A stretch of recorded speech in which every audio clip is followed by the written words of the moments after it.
Hey everyone and good morning. I just wanted to give everyone a quick weather update. This will be my first one, so bear with me. Hopefully it goes well.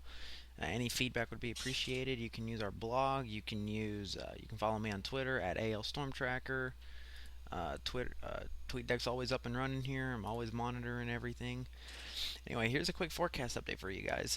For the overnight hours, temperatures will be in the low to mid 70s with fog likely, as you can see by this graph here. The first thing I want to show you are temperatures we're expecting.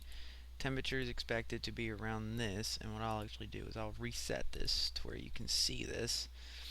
This is 7 a.m. I believe I'm on the right one. Friday, Saturday. Okay, so it looks like we're in the mid 70s through the night, and we get to just below 70 around 6 or 7 a.m. Now, it's been mentioned the formation of fog, and what I like to show here is this is kind of saying fog is favorable in the atmosphere, but you start looking over here for the dense fog, the radiational fog formation. It's really around right there we're most concerned. So that's around 7 a.m. And that goes in good accordance with the National Weather Service, Huntsville, with their forecast. They're expecting more fog around sunrise. But shortly after sunrise, the fog quickly burns off. As we go into tomorrow, quick overview of things here. Temperature-wise, looks to be a little bit warmer than today. We get closer to the 90-degree mark instead of the mid 80s. And it looks like we are under partly cloudy skies during the afternoon ahead of the next cold front that's going to come in. Oh, I'm sorry, that's Sunday. We're looking at Saturday here. Saturday, yeah, still a little bit warmer than today. Actually, really much warmer than today. Don't really want to look at wind. Precip chances don't ramp up until Sunday afternoon. We'll get to that here in a second. Still on Saturday here. Our next Rainmaker event will be on Sunday, and this is something I really wanted to show you guys. I'm going to go way ahead here, and we'll start looking at things. I'll explain them as they go up. So right there we're looking at Sunday 6 a.m. Your cape starts to go up and then goes back down. And then 9 a.m. it shoots back up. That's enough for a general thunderstorm. When you start getting, see around right there, that's 1 p.m. on Sunday. Helicity values are low, and this shows a high cape, low helicity event. But also PWAT values are close to 2 inches, which indicates a very heavy rain event likely with this. And looking at the model runs, which I'll show you guys here in just a second, this goes pretty well with this. We'll look at some other places here. Let's look down at Birmingham. You see pretty similar, a little less cape. Then you go over to Jackson, Mississippi, much lower, but then you go previous in the day, it still gets rather high. So this indicates a northwest to either a northwest to southeast movement or a west to east movement, as their parameters are a little bit earlier in the day. You'll see there we get to 2,760 cape, which is your convective available potential energy. That's kind of what the storms have to play with when they arrive. Lift is still rather low, so when you got low lift like that, it doesn't really indicate. I hope I'm reading that right. It's actually, for some reason, it's in the danger zone there. It's on the alarm um, state. I'll have to look at that later and see why it's doing that. We'll go back to home. We'll go back to Huntsville. Again, 11 a.m. We get 1 p.m. It gets really high, and we go through the day. Let's see what rises here. PWAT values, precipitable water is now above 2 inches, which indicates heavy rain is ongoing, and then it starts to lower down. Our helicity stays rather low. Our helicity, shear, spin, really tornado potential, depending on the environments that are in place, or the parameters that are in place. Cape goes down, continues to go down. Helicity goes up a little bit at 9 p.m., but we don't have much cape to play with, which that would be enough for maybe some thunderstorms.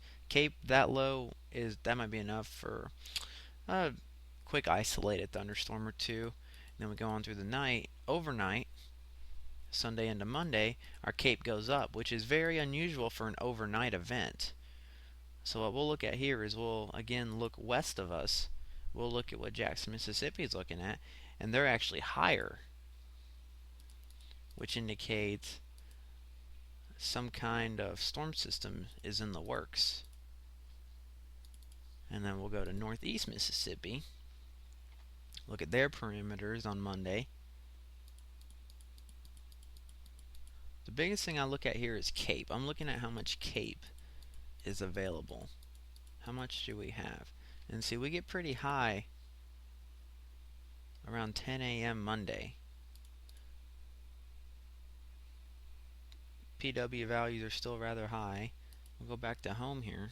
Let's see what we're at this time. Still high, still above 2 inches. But precip is low, which PWatt values indicate a high level of moisture in the atmosphere. See, that's worrisome. When your cape is that high, your helicity is getting up there. Looking at a good round of showers and storms right there. Precip values in the danger zone. Cape starts to go down, helicity goes up. That's normal, especially for the afternoon and evening. So it looks like Monday we'll have another heavy rain event. I'll put this in the hazardous weather discussion later. So Sunday night and Monday. Also during the, if I'm correct, if I looked at the time right, I'm gonna go back to early Sunday. Start to see when things really start to ramp up here. Sunday 10. When we get to 3,000 cape, they're low helicity, high cape. If we can see, I can actually see if I can do this right. It should.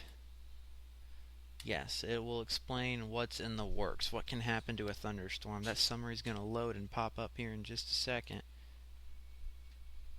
YouTube channel, don't mind that.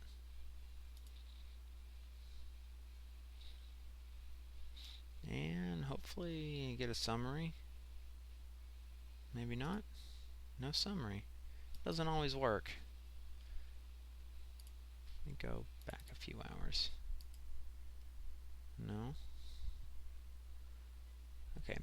Well, that's what we're looking at for the next few days. Just kind of give everyone a heads up on what's going to go on.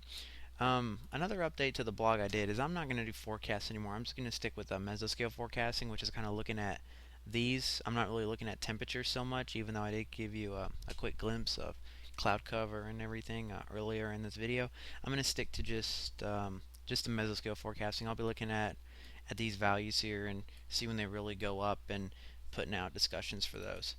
I'm going to leave the discussion as it is right now. I did an update about a half hour ago. I'm going to leave it at that for now. Maybe sometime tomorrow, or sometime today, rather, it's 12:30. Maybe sometime later in the later morning hours, I'll do another update. For now, this is Andrew Cradiville, signing off.